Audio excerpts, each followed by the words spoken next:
There is a curious moment in every journey of transformation. Fear does not show up at the beginning, but precisely after the first signs of alignment. It is when you feel life moving, when you experience a small opening, that the mind begins to whisper doubts and the body responds with alertness. The paradox of change is this: the closer you are to the new, the harder the old tries to hold on. Bruce Lipton explains that our bodies were designed to prioritize survival, not expansion. The nervous system interprets the unknown as a threat, even if that unknown is the very path you most desire. That is why joy, peace, or a sense of abundance can, at first, feel strange or even dangerous to the body. It only recognizes as safe what has already been experienced. Joe Dispenza adds that the body does not distinguish facts from thoughts. When we think fear, it triggers the chemistry of survival. When we think alignment, it recalibrates biology for the future we desire. In this sense, fear is not an enemy, but an indicator that you are crossing the boundary between identities, the old version that resists and the new identity that is beginning to emerge. Therefore, feeling fear in the middle of the process is not a sign of failure. It is a sign of progress. It is proof that you are touching vibrational territories the body has not yet inhabited.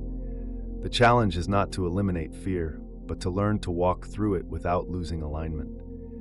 This is true spiritual and quantum maturity, to remain present even when the old self screams for stability.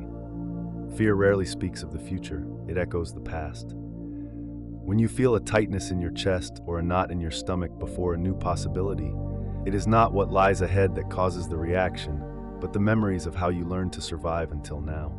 The body, with its ancestral wisdom, stores records of experiences, traumas, and defense strategies, and reacts by repeating what once worked, even if it no longer makes sense for the life you want to create. Bruce Lipton reminds us that 95% of our lives are governed by the subconscious, where these invisible programs are stored. Fear, in this context, is not a prophecy, but a reminder of the old programming. It is like a file being reopened to ask, are you sure you want to go beyond this point?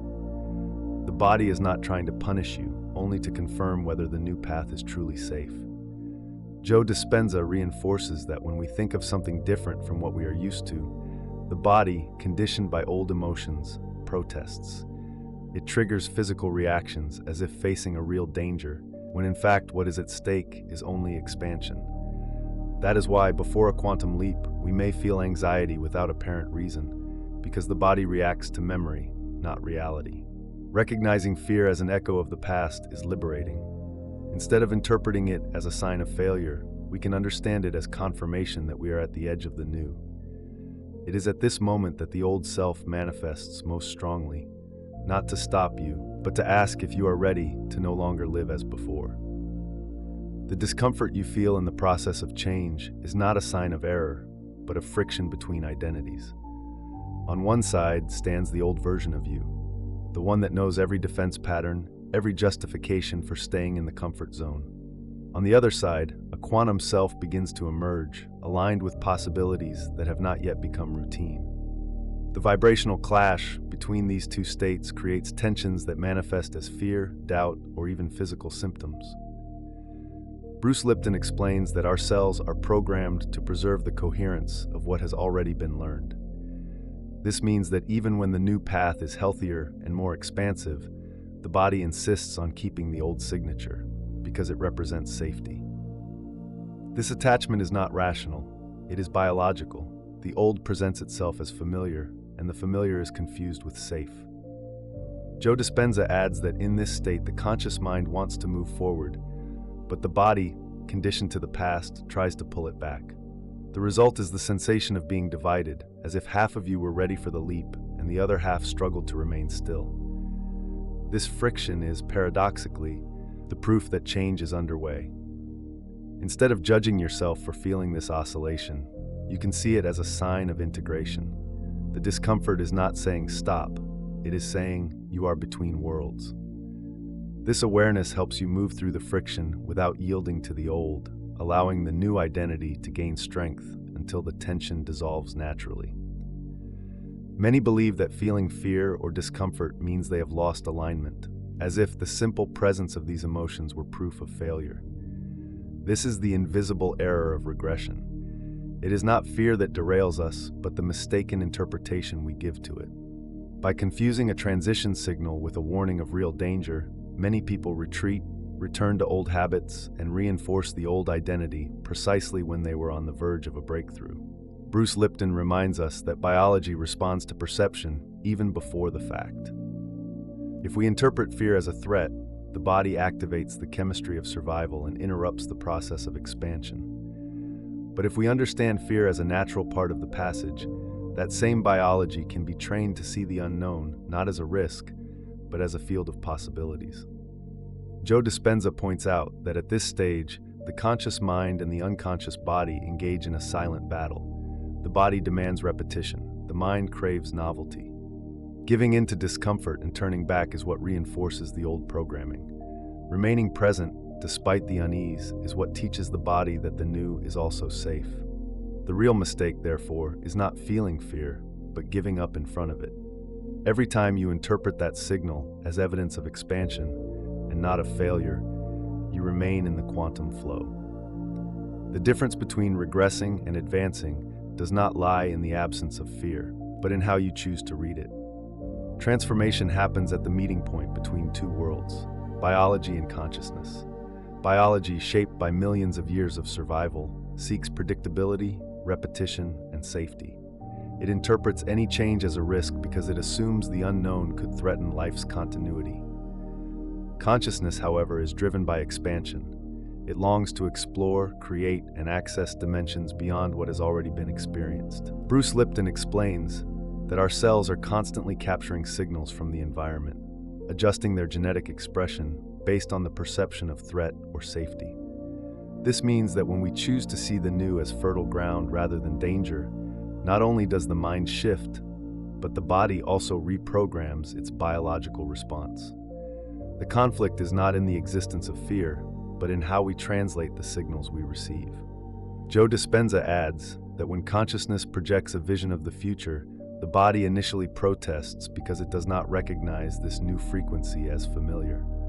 The misalignment between survival chemistry and the vibration of expansion creates that feeling of duality, part of us moving forward and part trying to cling to the past.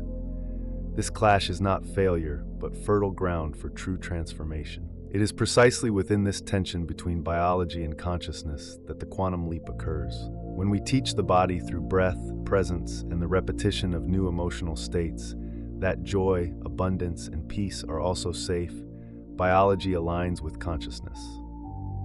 And it is at this point of coherence that reality begins to respond differently. The body is not the enemy of change, though it is often perceived as such when it reacts with fear, anxiety, or resistance. In truth, it is a student in the learning process. Every accelerated heartbeat, every muscle tension, every knot in the stomach is not sabotage, but a conditioned reflex to repeat what has already been lived. The body simply needs to be taught to recognize that joy, abundance, and tranquility are also safe states. Bruce Lipton shows us that biology responds more to perceptions than to external circumstances. When the body understands, through consistent experiences, that a new emotional state brings no danger, it begins to reprogram its own genetic expression. This means that instead of fighting against the symptoms of resistance, we can embrace them as signs of an ongoing pedagogical process. Joe Dispenza reinforces that the body functions as the unconscious mind, carrying emotional memories that automatically repeat. By practicing states of coherence, such as gratitude, compassion, and presence, we give the body new references for safety. Gradually, it stops associating the unknown with risk and begins to experience the new as natural. Seeing the body as a student is an invitation to patience and compassion. Instead of judging yourself for feeling fear, you can become the gentle teacher who guides the body with breath, presence, and the repetition of elevated states. In this way, it learns to relax in the space of expansion, and resistance transforms into trust. Between the old and the new, there is always a space of crossing, an unstable territory where nothing seems to fully fit. This interval, which we often interpret as confusion or disorder, is in fact the sacred discomfort. It is the vibrational space where the old identity no longer holds and the new one has not yet consolidated.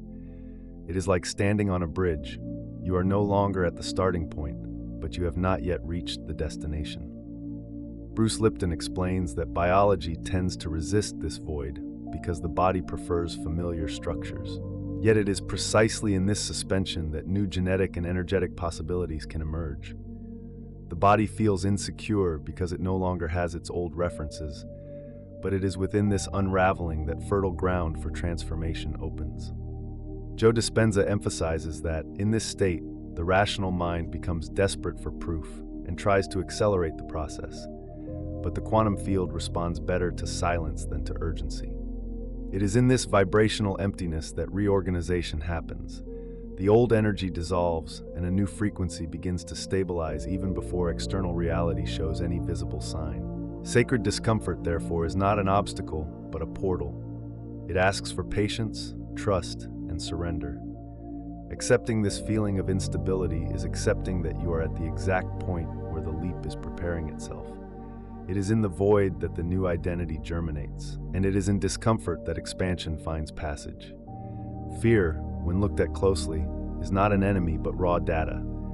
It does not come to destroy your journey, but to show you the exact point where expansion is taking place.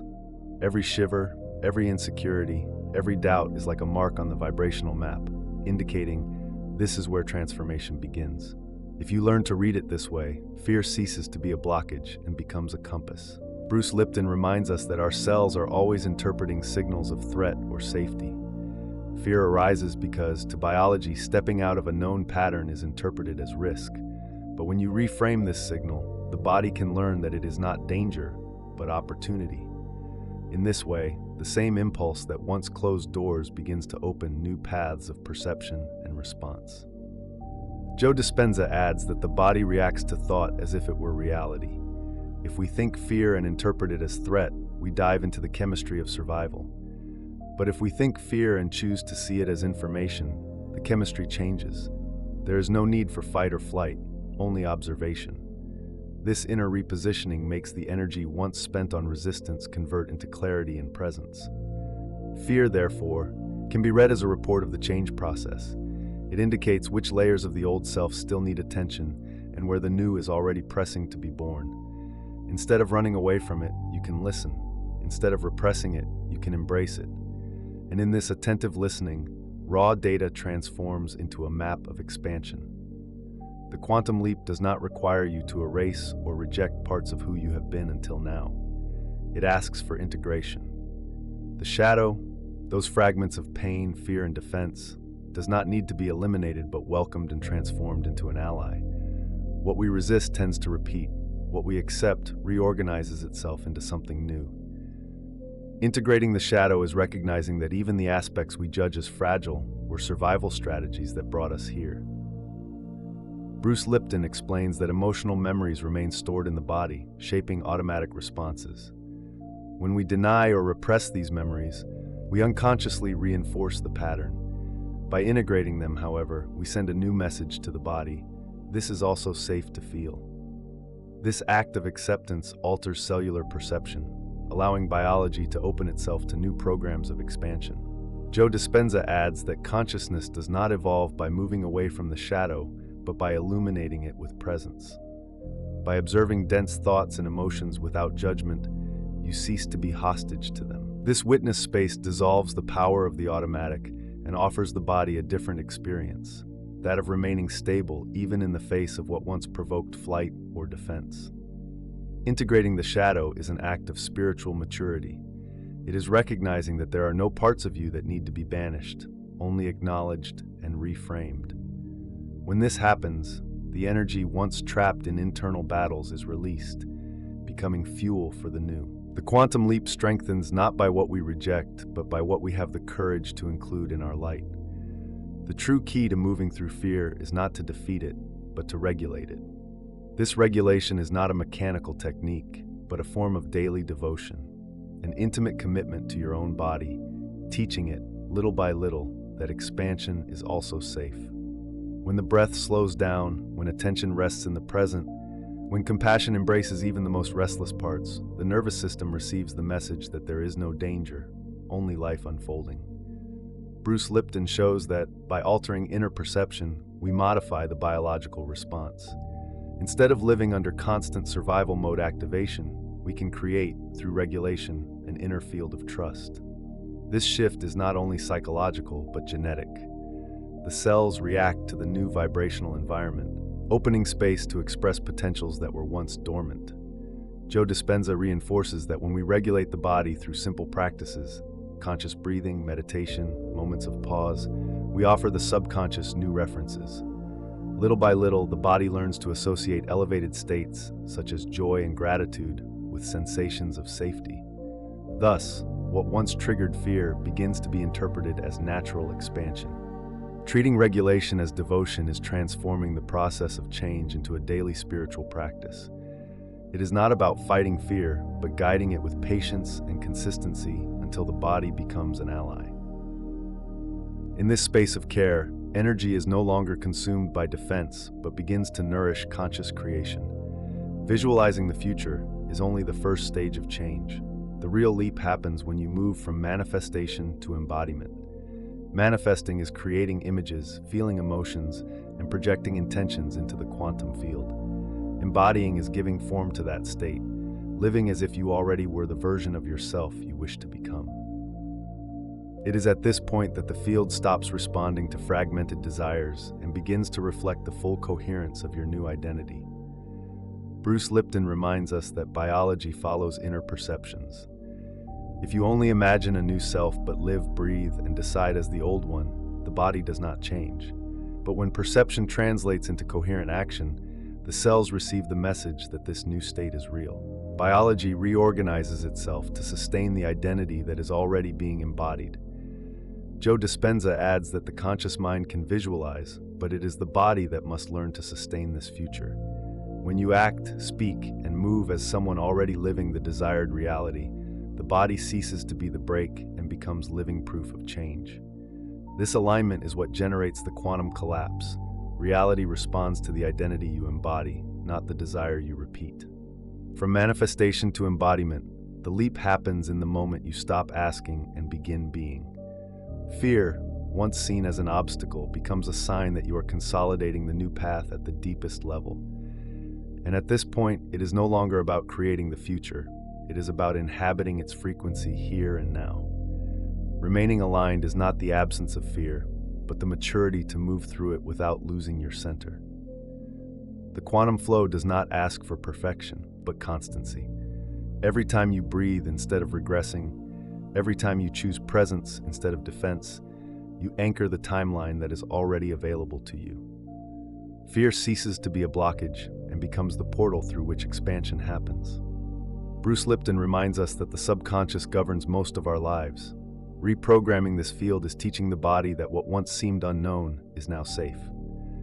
This daily practice of presence, breathing, and observation not only calms biology, but also rewrites the invisible programs that shape reality.